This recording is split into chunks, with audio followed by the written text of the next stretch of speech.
सर्वप्रथम काल रात्री माढा तालुक्यातील अंजनगावमध्ये या ठिकाणी छत्रपती शिवाजी महाराजांचा पुतळा बसवला होता।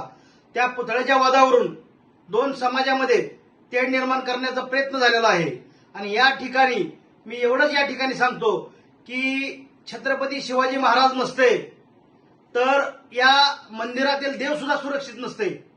त्याच्यामुळे छत्रपती शिवाजी महाराजांच्या स्मारकाला विरोध करणं हा कितपत योग्य आहे हा माझा पहिला सवाल आहे।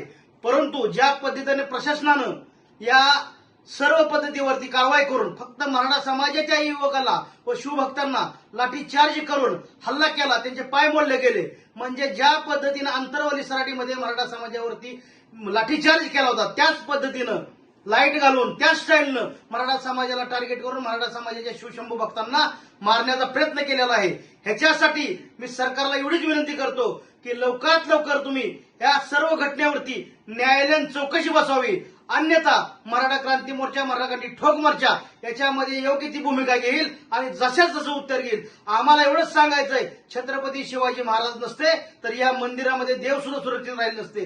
परंतु जाणीवपूर्वक छत्रपती शिवाजी महाराजांच्या स्मारकाला विरोध करणं हे कितपत योग्य आहे हा माझा सरकारला सवाल आहे। लोकशाही मराठी ऐका, पहा, जागरूक रहा।